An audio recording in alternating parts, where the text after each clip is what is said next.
ಅಲ್ಲ ಈ ಬಂದ ಎನ್ವೈರನ್ಮೆಂಟ್ ಏನು ಅನಿಸ್ತು ಅಂದ್ರೆ ಇಲ್ಲಿ ಎಲ್ಲ ಕಾಮ್ ಆಗಿ ಎಲ್ಲಾನು ಹೆಂಗೆ ಅಂದ್ರೆ ಒಂದ್ ಸ್ವಲ್ಪ ಅರ್ಜೆಂಟ್ ಇತ್ತು ಅಂದ್ರೆ ಎಲ್ಲಾನು ಹೆಂಗೆ ಇಲ್ಲಿ ಸೆಟಪ್ ಅಂದ್ರೆ ಕುತ್ಕೊಳ್ಳೋ ಎನ್ವಿರಾನ್ಮೆಂಟ್ ಡಿಫ್ರೆಂಟ್ ಆಗಿದೆ. ಪ್ಲಸ್ ಪೇಷಂಟ್ ನೀವು ಫುಲ್ಲು ಎಷ್ಟು 30 ನಿಮಿಷ 40 ನಿಮಿಷ ನೋಡ್ತಾ ಇದ್ದೀರಾ. ಅಲ್ಲಿ ನಾನು ಪ್ರೀವಿಯಸ್ ಡಾಕ್ಟರ್ ಹತ್ರ ಹೋದ ತಕ್ಷಣ ಒಂದು 2 ಮಿನಿಟ್ಸ್ 3 ಮಿನಿಟ್ಸ್ ಅಷ್ಟೇ. ಸರಿ, ನಿನ್ ಹೇಗ್ ಬಂದೆ ನಿಖಿಲ್ ಅಲ್ಲ ಲಿಖಿತ್ ಹೇಗ್ ಬಂದೆ ನಿಖಿತ್ ಇಲ್ಲಿಗೆ ನಮ್ಮ ಹಾಸ್ಪಿಟಲ್ ಹೇಗ್ ಬಂದೆ? ನೆನ್ನೆ ನೈಟು 7:30 ಮೇಲೆ ನಿಮ್ದು ಪಾಡ್ಕಾಸ್ಟ್ ಯೂಟ್ಯೂಬ್ ಅಲ್ಲಿ ಬಂದಿತ್ತು. ಪಾಡ್ಕಾಸ್ಟ್ ಅದ್ರಲ್ಲಿ ನೋಡಿ ಇಲ್ಲಿ ಬಂದಿದ್ದು. ಓಕೆ. ಅಂದ್ರೆ ಅದ್ರಲ್ಲಿ ಸ್ಟಾರ್ಟಿಂಗ್ ಇದೆ ನೋಡಿದಾಗಿಂದ ನನ್ಗೆ ಏನಕ್ ಬಂತು ಅಂತಾನೆ ಅಲ್ಲೇ ಗೊತ್ತಾಯ್ತು. ಯಾಕಂದ್ರೆ ನಾನು ಸರಿಯಾಗಿ ನಿದ್ದೆ ಮಾಡ್ತಿರ್ಲಿಲ್ಲ. ಪ್ಲಸ್ ವಾಟರ್ ಇಂಟೇಕ್ ಅಂತೂ ತುಂಬಾ ಕಮ್ಮಿ ಇತ್ತು. ಮತ್ತೆ ಬಾತ್ರೂಮ್ ಅಲ್ಲಿ ಫೋನ್ ಯೂಸ್ ಮಾಡೋದು ಚಿಕ್ಕ ವಯಸ್ಸಿಂದನೂ ಅಭ್ಯಾಸ ಆಯ್ತು. ಅಂದ್ರೆ ಬಾತ್ರೂಮ್ ಅಲ್ಲಿ ಫೋನ್ ಯೂಸ್ ಮಾಡೋದು ಚಿಕ್ಕ ವಯಸ್ಸಿನ ಅಭ್ಯಾಸ ಆಯ್ತು. ಅಂದ್ರೆ ಒಂದು 8th ಇಂದ 9ನೇ ಕ್ಲಾಸ್ ಇಂದಾನೆ ಒಂಥರ ಅಭ್ಯಾಸ ಆಯ್ತು. ಮನೇಲಿ ಬೈಯೋರು ಅಂದ್ರು ಏನೋ ಕೇಳ್ತಿರ್ಲಿಲ್ಲ. ಅಂದ್ರೆ ಇಲ್ಲಿ BC ಆಗಿ ಬಂದ್ಮೇಲೆ ಯಾರು ಹೇಳೋರಿಲ್ಲ ಕೇಳೋರಿರ್ಲಿಲ್ಲ. ನಂಗೆ ಹಾಸ್ಟೆಲ್ ಇದ್ರಿ? ಇಲ್ಲ ಸರ್, ಮನೇಲಿ ರೂಮ್ ಮಾಡ್ಕೊಂಡಿದ್ರಿ ಫ್ರೆಂಡ್ಸ್ ಜೊತೆ. ಸೊ ಹಂಗಾಗಿ ಫುಡ್ ಇಂದನೂ ಪ್ರಾಬ್ಲಮ್, ಫುಡ್ ಇಶ್ಯೂಸ್, ನಿದ್ದೆ ಇಲ್ಲ, ವಾಶ್ರೂಮ್ ಅಲ್ಲಿ ಮೊಬೈಲ್, ಇದೆಲ್ಲ ಸೇರಿ ನನ್ ಕಾನ್ಸ್ಟಿಪೇಷನ್. ಫಸ್ಟ್ ಕಾನ್ಸ್ಟಿಪೇಷನ್ ಅಂದ್ರೆ ಏನು ಅಂತಾನೆ ಗೊತ್ತಿರ್ಲಿಲ್ಲ. ನನ್ ಫ್ರೆಂಡ್ಸ್ ಒಂದ್ 2-3 ಕೇಳಿದ್ದೆ, ಈ ತರ ಬ್ಲಡ್ ಬರ್ತಾ ಇದೆ ಕಣೋ ಅಂತ. ಅದೆಲ್ಲ ಏನು ಆಗಲ್ಲ ಅಂತ ಹೇಳಿದ್ರು. ಇನ್ನೊಬ್ಬ ನನ್ ಫ್ರೆಂಡ್ ಇದ್ದಾನೆ, ಅವ್ನ್ಗೆ ಹೇಳಿದ್ರೆ ನನ್ಗೇನು ರೆಗ್ಯುಲರ್ ಆಗಿ ಬರ್ತಾ ಇರುತ್ತೆ.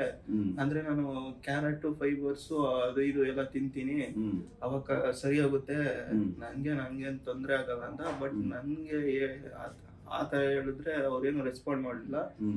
ಸೊ ಹಂಗಾಗಿ ನಾನು ಗೂಗಲ್ ಮಾಡಿದೆ, ಅದೇ ಈ ತರ ಪ್ರಾಬ್ಲಮ್ ಇದೆ, ನಿಯರೆಸ್ಟ್ ಹಾಸ್ಪಿಟಲ್ ಯಾವ್ದಿದೆ ಅಂತ. ನಾನು ವಿಜಯನಗರ ಅಲ್ಲಿ ಇದ್ದು, ಹೊಸಳ್ಳಿಯಲ್ಲಿ ಆ ಹಾಸ್ಪಿಟಲ್ ಇತ್ತು.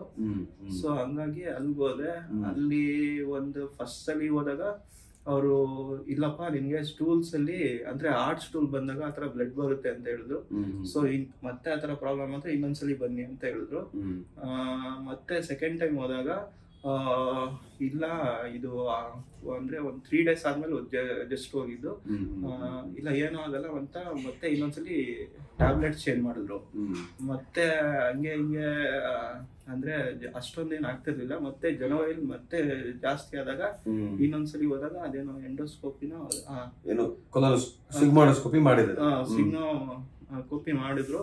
ಅದಾದ್ಮೇಲೆ ನೀನ್ ಒಬ್ನೇ ಬಂದಿದ್ಯಾ, ನೀನ್ ಅಪ್ಪನ್ ಕರ್ಕೊಬ, ಆಪರೇಷನ್ ಮಾಡ್ಬೇಕು ಅಂತ ಹೇಳಿದ್ರು. ಅದನ್ನು ಏನ್ ಕರೆಕ್ಟ್ ಆಗಿ ಏನು ಹೇಳಿಲ್ಲ, ಏನ್ ಪ್ರಾಬ್ಲಮ್ ಇದೆ ಅಂದ್ರೆ ಅವರು ಕ್ಲೋಸಿಂಗ್ ಅಲ್ಲಿ ನಿಂಗೆ ಎಲ್ಲ ಕಟ್ ಆಗಿದ್ಯಪ್ಪ, ಎಲ್ಲ ಅದನ್ನ ಸರಿ ಮಾಡ್ಬೇಕು ಅಂತ ಹೇಳಿದ್ರು. ಸೊ ಅದಾದ್ಮೇಲೆ ನಮ್ಮ ಮನೇಲಿ ಫೋನ್ ಮಾಡಿ ಹೇಳಿದಾಗ ನಮ್ಮ ಅಪ್ಪ ಅವರು ಅದೆಲ್ಲ ಏನೂ ಆಗಲ್ಲ, ನಾನು ಹೋಮಿಯೋಪತಿಯಲ್ಲಿ ತೋರಿಸ್ತೀನಿ ಡಾಕ್ಟ್ರು ಅಂತ. ಅವ್ರಿಗೆ ಒಂದ್ಸಲಿ ಹೋದೆ, ಅಂದ್ರೆ ಕಮ್ಮಿ ಆಗ್ತಿತ್ತು, ಅಂದ್ರೆ ಅವಾಗ ಬರ್ತಾನೆ ಇತ್ತು. ಸೊ ಸೆಕೆಂಡ್ ಟೈಮ್ ಹೇಳಿದಾಗ್ಲೂ ನಮ್ಮ ಅಪ್ಪ ಅವ್ರಿಗೆ ಹೇಳಿದ್ರು. ಅದಾದ್ಮೇಲೆ ನಾನು ಇದು ನಮ್ ದೊಡ್ಡಮ್ಮಂಗೆ ಇದೇ ತರ ಪ್ರಾಬ್ಲಮ್ ಇದೆ ಅಂತ ನಮ್ಮಮ್ಮ ಹೇಳಿ, ಅವ್ರ ಅದೇನೋ ಟ್ಯಾಬ್ಲೆಟ್ಸ್ ವೆಸ್ಟೀಜ್ ಅವ್ರದ್ದು, ಅವ್ರು ಅಲ್ಲೇ ಲೋಕಲ್ ಡಾಕ್ಟರ್ ಹತ್ರ ಇದನ್ನೇ ಇದನ್ನೇ ಎಷ್ಟು ಬಾಟ್ಲ್ ತಗೊಂಡಿದ್ದೀರಾ ಇದನ್ನ? ಇದು ನಾವು 3 ಬಾಟ್ಲು ಇಲ್ಲ 4 ಬಾಟ್ಲು. 4 ಬಾಟ್ಲ್. ಎಷ್ಟೊಂದು ಬಾಟ್ಲ್ ಇದು ಎಷ್ಟು ಅಂದ್ರೆ 280 ಇತ್ತು. 4 ಬಾಟ್ಲ್ ತಗೊಂಡಿದ್ದೀರಾ? 280 ಇತ್ತು. ಏನ್ ತಗೊಂಡ್ರು ವಾಸಿ ಆಗಿಲ್ಲ ಅಂದ್ರೆ ಆ ತಕ್ಷಣಕ್ಕೆ ರಿಲೀಫ್ ಆಗೋದು, ಮತ್ತೆ ಏನು ವರ್ಕೌಟ್ ಆಗಿಲ್ಲ.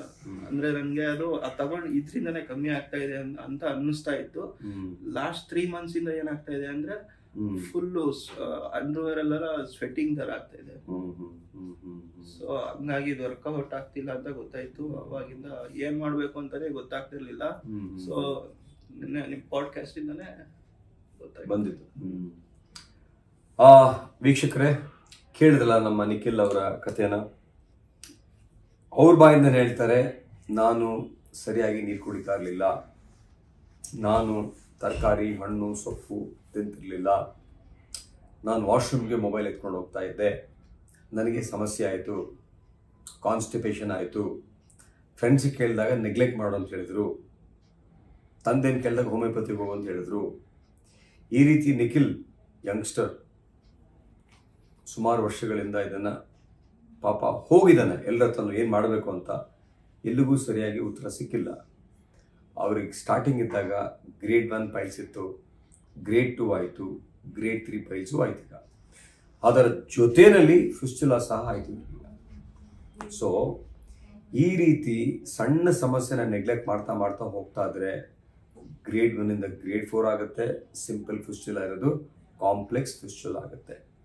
ಸೊ ನಮ್ಮ ಆಲ್ರೌಂಡರ್ ಅಕ್ಷಯ್ ಅಂಡ್ ಅಭಿಷೇಕ್ ಅವರ ಮೊದಲ ದಿನದ impact story, youngster seeking A job after graduation has come to us with this problem, who's dealing with this for a long time.